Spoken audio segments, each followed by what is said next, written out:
en esta sesión maratónica en donde Milei logró mantener el veto en el tema de las jubilaciones y logró también que se postergara el debate por otros 2 vetos presidenciales.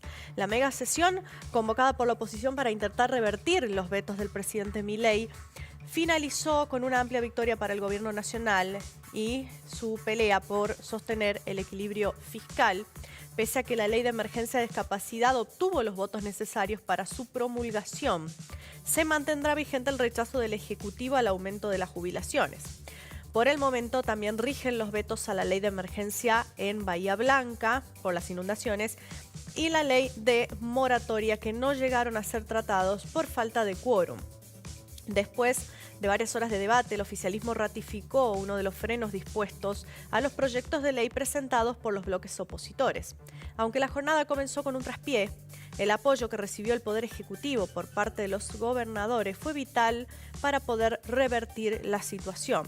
La jornada tuvo en vilo a varios sectores sociales. De hecho, en las inmediaciones del Congreso y aquí también en Tucumán, familias de personas con discapacidad, jubilados, movimientos sociales siguieron de cerca el tratamiento de cada uno de los proyectos.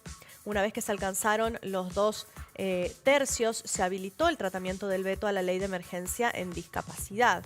La medida propone una actualización de los aranceles por inflación y la creación de una pensión contributiva equivalente al 70% del salario mínimo vital y móvil. La necesidad de destinar más fondos del Tesoro Nacional a la norma había sido el motivo principal por el que el gobierno decidió rechazar su aprobación. La oposición consiguió levantar el veto sobre discapacidad tras haber obtenido una mayoría de 172 votos afirmativos contra 73 negativos y 2 abstenciones. Más allá del rechazo a la medida presidencial, su aprobación puso al descubierto las tensiones entre el gobierno y sus aliados, algo de lo que venimos hablando ya desde hace tiempo. Los bloques de la Unión por la Patria, de Encuentro Federal, Democracia para Siempre, Coalición Cívica, el Frente de Izquierda, sumaron apoyo de 5 diputados del PRO y de los 2 diputados de Futuro y Libertad, que supieron ser parte antes del PRO. En la lista de los disidentes también figuraron los legisladores del MID, los 3 diputados tucumanos del bloque Independencia. Estamos hablando de Elia Fernández, Agustín Fernández y Gladys Medina. Con Medina hablamos durante la mañana. Nos había explicado cuál era su postura al respecto. También los sanjuaninos de Producción y Trabajo, los santacruceños Sergio Acevedo y José Garrido, que responden al gobernador Vidal, al igual que sus pares provincianos. Salvo los diputados Lisandro Nieri de Mendoza, Pamela Verasay de Mendoza y Gerardo Cipollini de Chaco, la mayoría de la Unión Cívica Radical se unió a favor de la oposición para que la ley pueda entrar en vigencia. No obstante, la sorpresa estuvo en el mismo bloque libertario, debido a que Marcela Pagano y Carlos D'Alessandro votaron en contra del oficialismo y de hecho iniciaron otro bloque. Pese a que la oposición logró su objetivo con la ley de discapacidad, de emergencia en discapacidad, no sucedió lo mismo con el rechazo del Ejecutivo al aumento de las jubilaciones, que es como lo que ya veníamos explicando.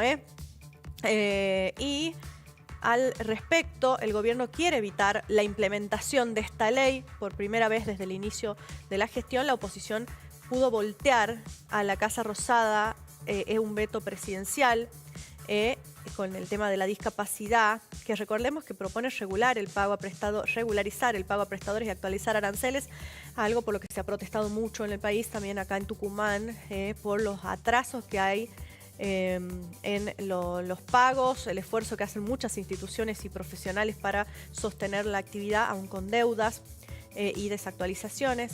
Ante el inminente éxito de la oposición, el gobierno estaba comenzando a diseñar su estrategia judicial para evitar que se aplique.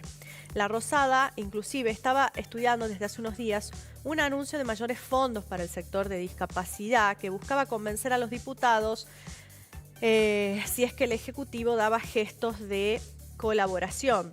El objetivo era que se ratificara el veto, pero que el oficialismo mostrara una válvula de escape para evitar el rechazo social, porque este es uno de los temas que más repercusión ha tenido sin dudas, ¿no?, en muchas familias y sectores sociales, lógicamente, por lo que implica. Además, el tema del atraso de los pagos y de todo esto viene también desde gestiones anteriores, no es algo nuevo, es algo que vienen las familias, los tutores, padres, madres, sufriendo desde hace mucho tiempo. El vocero presidencial Manuel Adorni publicó en sus redes que el gobierno está considerando un aumento en todas las prestaciones destinadas a personas con discapacidad. ¿Y qué dijeron los diputados tucumanos en la ascensión sobre distintos temas? Vamos a escuchar un fragmento de Roberto Sánchez, diputado radical, candidato además a diputado. Es contra el gobernador de mi provincia, Osvaldo Jaldo. Y esto se debe a una serie de WhatsApp que el gobernador Jaldo le envió al intendente de la ciudad de Concepción, el doctor Alejandro Molinuevo. Son intimidatorios, son mensajes atemorizadores y en definitiva son mensajes de apriete. Y esto se origina, señor presidente, por una ruta provincial 329, que son aproximadamente 40 kilómetros, que esa ruta fue licitada en el año Diputado, 2010. ¿lo puedo interrumpir un segundo? Sí, presidente. Es para comunicarles que después de esta cuestión de privilegio viene un homenaje y después el segundo tema. Digo por si están dispersos por algún lugar de la Cámara para que vengan todos. Gracias.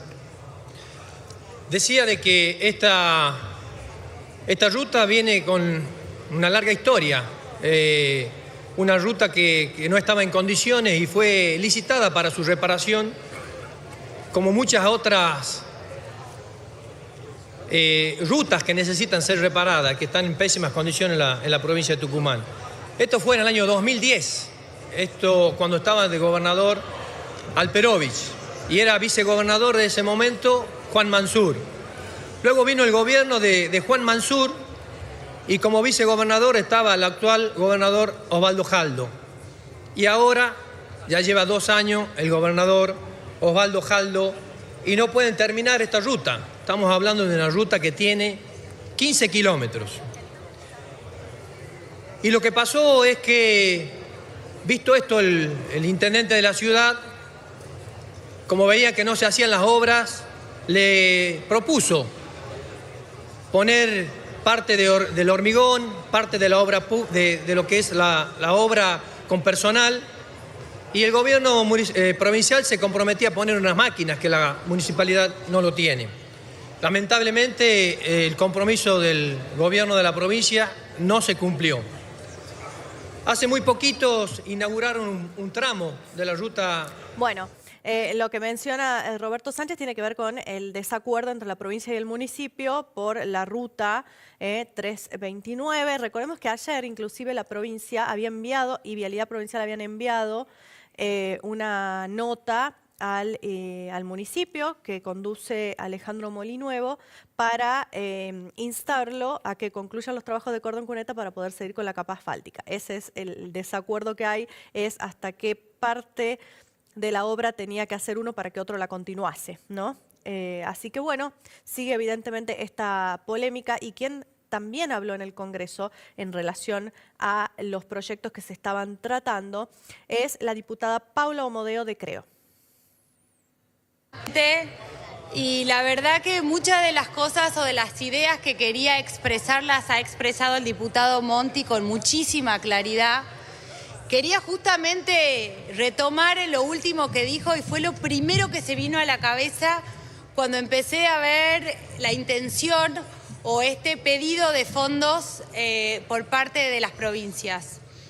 El diputado Cacase hace un par de años, y lo leíamos todos en el boletín oficial, veíamos la obscenidad que a días de las elecciones Juan Mansur repartía fondos desde el gobierno nacional como los Reyes Magos a las provincias amigas, y bajaba millones de pesos a provincias, y especialmente hablo de Tucumán, para hacer populismo o comprar los votos. Bajaba como si fuera nada, como si a los argentinos no les costara muchísimo esfuerzo pagar impuestos. 700 millones de pesos de aquel entonces, hoy hay que actualizarlo por 2 o por 3 al menos, para hacer clientelismo electoral. El plan Platita de Massa repercutía en cada una de las provincias donde se salían a comprar los votos. Y no es casualidad que ahora, en las puertas de un nuevo comicio, de una nueva elección, empecemos a ver cómo se piden recursos. Y la verdad que no quiero meter a todas las provincias en la misma bolsa porque hay algunas que han hecho los deberes, pero la mayoría no. El aumento del gasto de las provincias en promedio es de un 16%, en Tucumán es de un 28%. Es decir, el ajuste que supuestamente se había hecho el primer gobierno de Jaldo ya se lo comió, aumentó un 28% en términos reales el gasto. Entonces se le pide a la nación, se le pide a los ciudadanos que aguanten un ajuste, pero la política no está dispuesta nunca a ajustar. Llegan las elecciones y quieren repartir plata. ¿Para qué? Para mantener sistemas populistas, para comprar el voto. Y sorprende ahora, voy a hacer alusión a una ley que vamos a tratar más adelante, que es a la eliminación de los fideicomisos. Por supuesto que estoy a favor de eliminar los fideicomisos, que por años se usaron como las cajas negras de la política. Vamos, por ejemplo, al fideicomiso para el fondeo de recursos hídricos. Tucumán no hizo cloacas, Tucumán no hizo grandes obras de infraestructura hídrica y muy pocas provincias le hicieron. Sin embargo, ahí estaba el fideicomiso, sin control, sin que se controle como el resto del presupuesto, sin que se rindan cuentas. Y pasa lo mismo con los ATNs.